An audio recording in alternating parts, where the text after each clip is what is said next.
Baltimore has set a new per capita homicide record as gunmen killed for drugs, cash, payback and no apparent reason at all. A surge of homicides in the starkly divided city resulted in 343 killings in 2017, bringing the annual homicide rate to its highest ever, roughly 56 killings per 100,000 people.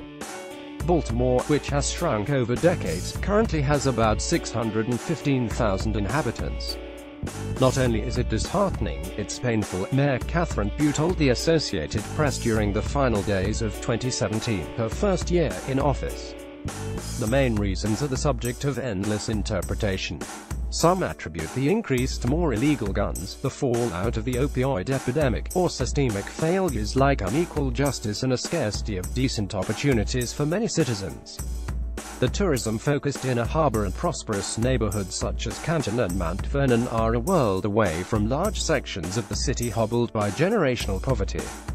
Andrew Burton Getty Images. FILE. A man makes a heart shape with his hands during a protest after the funeral of Freddie Gray on April 28, 2015 in Baltimore, Maryland. Others blame police, accusing them of taking a hands-off approach to fighting crime since 6 officers were charged in connection with the 2015 death of Freddie Gray, a black man whose fatal spinal cord injury in police custody triggered massive protests that year and the city's worst riots in decades. The conventional wisdom, or widely agreed upon speculation, suggests that the great increase in murders is happening partly because the police have withdrawn from aggressively addressing crime in the city's many poor, crime-ridden neighborhoods, said Donald Norris, professor emeritus of public policy at the University of Maryland, Baltimore County. Even as arrests have declined to the lowest level in years, police say their officers are working hard in a tough environment. They note the overwhelming majority of Baltimore's crime has long been linked to gangs, drugs and illegal guns. The vast majority of our kids and residents of this city aren't into criminal activity like this. It's that same revolving group of bad guys that are wreaking havoc for people's families, said T.J. Smith, the chief police spokesman, whose own younger brother was the city's 173rd homicide victim in 2017. Patrick Szymanski. Relatives and friends of a homicide victim gather for a vigil near the scene of the murder in Baltimore, Maryland. Dec. 22, 2017. Baltimore's homicide rate started to surge after Gray's death in 2015, a year when the city saw over 340 slayings. There's been a depressingly steady march of killings since.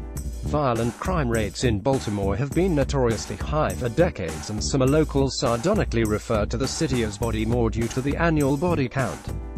But prior to 2015, Baltimore's killings had generally been on the decline.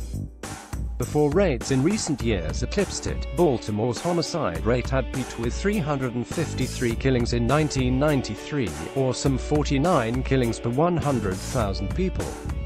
Baltimore had over 700,000 inhabitants back then, making the per capita rate lower than in 2017.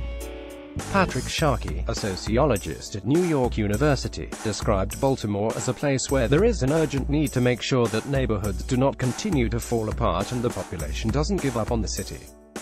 Pugh, who took office as mayor in December 2016, said her year-old administration is focused on reducing crime, boosting police recruits, and improving long-neglected neighborhoods.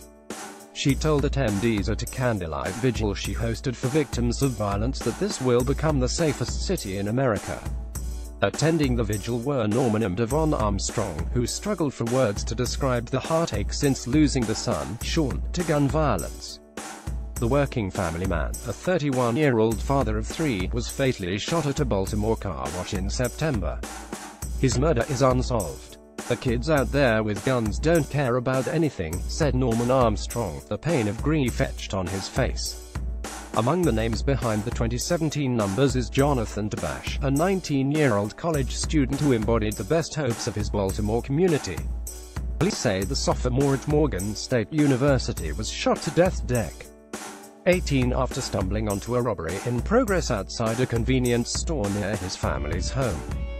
Erica Alston Buck, who founded the Kids Safe Zone Community Center in the rough Sandtown Winchester neighborhood, said concentrated poverty must be addressed, and a measure of healing has to take place in order to truly tackle high rates of violence in Baltimore.